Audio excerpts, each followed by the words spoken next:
Oke, selamat datang di Deep Dive kita kali ini. Langsung aja ya, kita mau bedah metode pendidikan Montessori ini berdasarkan sumber yang Anda bagikan. Siap. Misi kita kali ini tuh ya pengen ngertiin lah apa sih intinya pendekatan ini. Gimana anak itu belajarnya unik dan apa yang sebenarnya mereka butuhin biar optimal gitu tumbuhnya. Oke. Kita mulai dari sosoknya dulu deh, Maria Montessori. Ini cukup unik ya, dia itu wanita Italia pertama loh yang lulus kedokteran, tapi justru titik baliknya pas dia nanganin anak-anak berkebutuhan khusus. Iya. Bayangin aja, anak-anak yang dulu dianggap, maaf nih, cacat mental. Ternyata setelah 2 tahun sama dia, bisa lulus ujian sekolah umum. Wah, luar biasa itu. Nah, itu yang bikin dia mikir keras, kayaknya ada yang salah nih sama pendidikan biasa, gitu kan. Betul, itu titik tolaknya. Perjalanan dia dari dokter ke pendidik itu ya dipicu observasi langsung. Awalnya kan dia pakai metode dokter Prancis buat anak-anak di RS jiwa. Oke. Tapi dia sadar masalah mereka tuh lebih ke pendidikan, bukan murni medis. Nah, keberhasilan yang tadi itu, yang bikin mereka setara anak biasa, itu mendorong dia neliti lebih jauh. Gimana sih cara belajar anak pada umumnya? Jadi bukan cuma buat yang berkebutuhan khusus lagi ya? Iya, meluas. Puncaknya ya pas dia bikin Casa dei Bambini, rumah anak-anak di Roma tahun 1907. Itu buat anak prasejahtera usia 3-6 tahun. Nah, di Casa dei Bambini ini, katanya sumber kita ada penemuan penting ya? Banget. Jadi dia amati anak-anak ini kalau dikasih kebebasan sama material yang pas, itu secara alami nunjukin minat kerja mandiri yang kuat. Mandiri ya? Bukan disuruh-suruh? Bukan. Mereka bisa fokus lama, disiplin sendiri, bahkan empati. Itu muncul alami karena lingkungannya mendukung, alatnya memancing minat mereka. Jadi metodenya itu lahir dari ngamatin anak langsung, bukan teori doang. Oke. Observasi jadi kunci ya. Nah, salah satu konsep paling dasarnya nih, katanya ada pikiran menyerap atau absorbent mind. Itu gimana tuh? Nah, ini dia. Ini salah satu terobosan fundamentalnya Montessori. Bukan cuma soal anak cepat belajar, tapi idenya tuh lebih radikal. Cara kerja otak anak usia 0-6 tahun itu beda banget sama orang dewasa. Beda gimana? Mereka itu nyerap realitas sekelilingnya secara utuh, plek kayak spons gitu, tanpa disaring secara sadar. Ada 2 fase, 0-3 tahun itu nyerapnya nggak sadar. Nah, pas 3-6 tahun baru mulai lebih fokus ngolah apa yang udah diserap. Wah, kayak spons ya? Nggak pakai mikir, langsung masuk aja gitu? Kurang lebih gitu, di tahap awal. Beda kan sama kita yang harus mikir analisis dulu. Iya. Nah, selain itu ada lagi masa peka atau sensitive periods. Ini apa lagi nih? Ini juga penting banget. Jadi ini tuh periode waktu tertentu di mana anak itu lagi tertarik banget sama aspek spesifik di lingkungannya. Contohnya? Bisa macam-macam, kayak lagi sensitif banget sama bahasa, atau keteraturan, atau detail kecil banget kayak semut di jalan gitu. Atau lagi fokus ke gerakan atau hubungan sosial. Beda-beda tiap anak dan fasenya. Oh, jadi kayak ada jendela kesempatan gitu ya. Pas lagi momennya, dia gampang banget belajar hal itu. Tepat, kayak jadwal biologis internal gitu. Kalau kita sebagai orang dewasa atau pendidik bisa ngenalin dan dukung masa peka ini, wah, belajarnya bisa alami dan dalam banget. Kalau kelewat, ya bisa sih belajar, tapi lebih susah nantinya. Jadi kita kudu jeli ngelihat anak lagi on di bagian mana gitu ya? Iya, intinya menghormati ritme alaminya anak.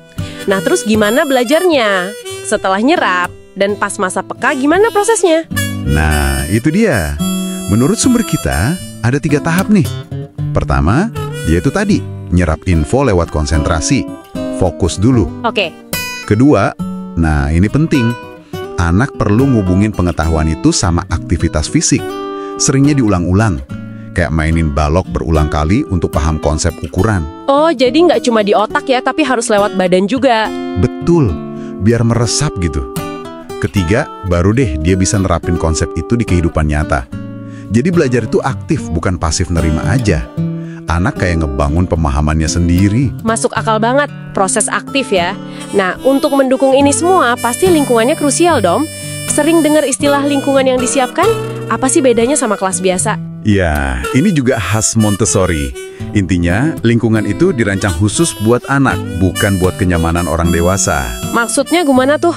Ya, perabotannya ukurannya pas buat anak kecil. Material belajarnya ditata rapi, menarik, gampang dijangkau. Terus anak bebas milih mau ngerjain apa. Bebas milih. Iya, bebas milih aktivitasnya sendiri. Terus dikasih waktu kerja yang panjang, bisa 3 jam gitu, tanpa diganggu, biar konsentrasinya kebangun. Sering juga kelasnya campur usianya, biar bisa saling belajar. Suasananya tenang, aman. Wah, beda banget ya sama kelas biasa yang seringkali rame dan instruksinya dari guru terus. Iya, guru di sini lebih kayak pembimbing atau fasilitator, bukan ngasih instruksi terus-menerus. Oke, menarik. Dan di dalam lingkungan itu ada material sensorial yang ikonik itu kan ya? Benda-benda kayu yang warna-warni atau beda tekstur itu. Gunanya apa sih sebenarnya? Kayak mainan tapi bukan mainan ya? Nah itu dia, tujuannya spesifik banget. Bantu anak membedah dunia lewat inderanya. Biar makin peka, makin halus kemampuannya misahin informasi dari penglihatan, pendengaran, perabaan, penciuman, perasa, plus satu lagi, indera stereognostik. Stereognostik, apa tuh? Itu loh ngenalin benda cuma dari meraba aja, tanpa ngeliat. Oh, oke. Terus materialnya gimana? Materialnya itu dirancang cerdas, biasanya dari bahan alami, ukurannya pas buat tangan anak. Kelihatan simpel tapi menarik. Yang penting, tiap material itu biasanya fokus ngisolasi satu kualitas indrawi aja. Maksudnya isolasi? Misalnya ada set silinder, itu cuma beda di ukuran aja, warnanya sama. Atau menara pink, itu cuma beda ukuran kubusnya. Jadi anak fokus ke konsep ukuran aja. Atau material warna, ya fokus ke perbedaan warna aja. Oke. Biar nggak bingung ya. Betul. Dan ada fitur keren namanya control of error. Artinya material itu sendiri yang ngasih tahu anak kalau ada yang salah. Kayak potongan puzzle, cuma bisa pas di satu tempat. Jadi anak bisa koreksi dirinya sendiri, belajar dari kesalahan tanpa harus ditegur guru. Wah, canggih juga ya. Jadi anak belajar mandiri banget dong. Fokusnya ke pengalaman sensorinya ya, bukan ke bendanya itu sendiri. Tepat. Kayak contoh di sumber kita, bukan belajar warna biru dari banyak benda yang kebetulan biru, tapi memahami esensi kebiruan itu dari material yang emang dirancang buat itu. Beda pendekatannya. Iya, kerasa bedanya. Jadi, kalau ditarik kesimpulan nih ya, intinya Montessori itu soal menghargai cara kerja pikiran anak yang unik tadi ya. Pikiran menyerap, masa peka. Betul, dan itu diwujudkan lewat lingkungan yang disiapkan yang kaya tapi terstruktur, biar anak bisa eksplorasi mandiri, terutama lewat ngasah inderanya sebagai fondasi buat paham dunia. Nah, buat Anda yang dengerin, pemahaman ini bisa ngasih kacamata baru nih.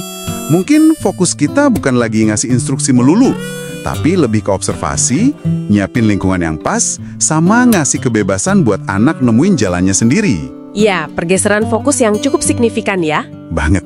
Nah, sebagai penutup nih, kapasitas menyerap anak usia dini yang digali Montessori ini kan luar biasa ya. Jadi kepikiran, gimana kalau kita, orang dewasa, bisa lebih sadar gitu, nyiptain semacam lingkungan yang disiapkan buat diri kita sendiri. Maksudnya gimana tuh? Ya, lingkungan yang bikin kita terus pengen belajar, nyerap hal baru, dan berkembang lebih efektif gitu dalam hidup kita. Mungkin itu bisa jadi bahan renungan buat Anda di rumah.